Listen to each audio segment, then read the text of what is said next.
नमस्कार दोस्तों, junior added शिक्षक भर्ती शासनादेश मेरिट। यहाँ पर आगे का प्रोसेस क्या कुछ हो रहा है भर्ती में, आपकी इसी विषय को लेकर बात करेंगे। यहाँ पर अधिकारियों की लापरवाही इतना ज़्यादा पहले हो चुकी है और अब जब भर्ती सच में स्टार्ट हो रही है आपकी और प्रोसेस चल रहा है, तो अभ्यर्थियों को विश्वास नहीं हो पा रहा है कि जाहिर सी बात है कि इन लोगों ने इतना ज़्यादा डिले कर दिया कि अब यह सारी चीज़ें जो समस्या हैं वो साथ ही साथ यहाँ पर कई बार आप देखेंगे रिमाइंडर भेजा गया। रिमाइंडर आखिर क्यों भेजा जा रहा है?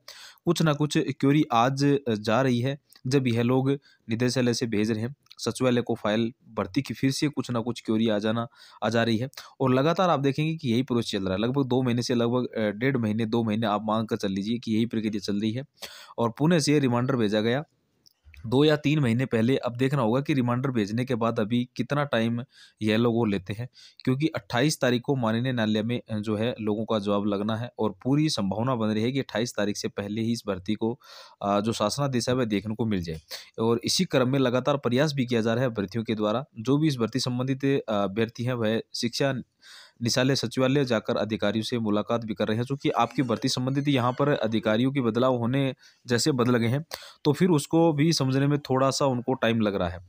तो यह सारी चीज़ें हैं, इसकी वजह से यहाँ पर थोड़ा-सा जो 4 या 5 दिन विलंब और हो सकता है। अभी 28 तारीख से पहले की पूरी संभावना है कि आपकी भर्ती में शेड्यूल और शासनादेश आपका जारी हो जाए।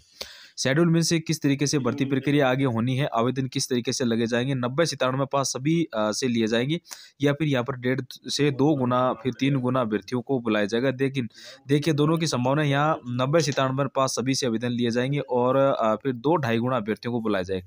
कट ऑफ में उनका डीबी भी कराया जाए, फिर फाइनल मेरिट लिस्ट जारी है। ये दोनों ही तरीके से जो है अपनाया जा सकता है।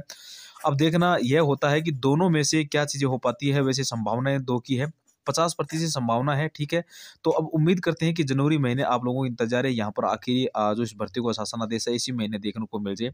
बाकी मेरिट कट ऑफ इन सारी विषयों को लेकर पहले ही आप लोगों से चर्चा हो चुकी है कि क्या कुछ स्थिति है। वही है कि अगर सीटों में वृद्धि हो जाती है तो मेरिट आपकी थोड़ी-सी कम और आएगी।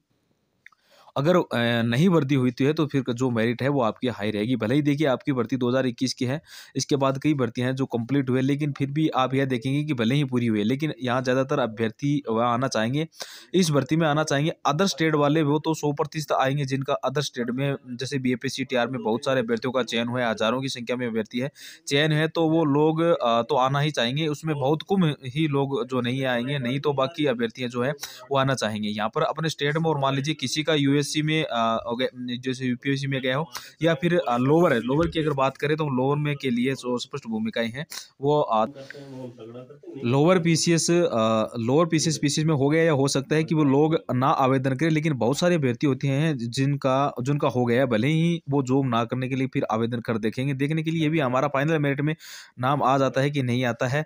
उन अभ्यर्थियों से एक निवेदन है कि अगर आप कहीं पर भी जॉब कर रहे हैं तो आपको वही जॉब करनी है, उसको छोड़ना नहीं है। यहाँ पर नहीं आना है तो आप कृपया आवेदन ना करें, जिससे कि कोई क्योंकि देखिए सीट अगर बढ़ती भी होगी तो या फिर बड़ी भी होगी, तो सीटें बहुत ज़्यादा नहीं संभावना है।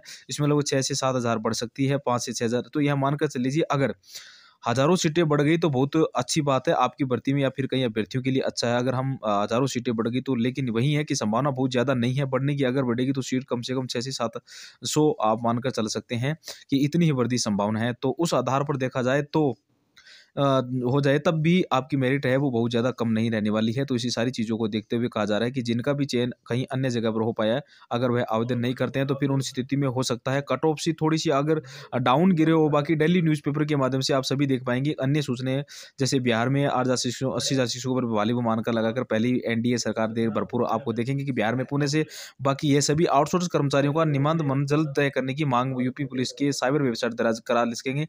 और शिकायत डीजीपी ने पुलिस मुख्यालय में लॉन्च किया। पुलिस की वेबसाइट भी की गई लिंक केंद्र संख्या से परीक्षाओं का प्रारूप और कैलेंडर तय होगा।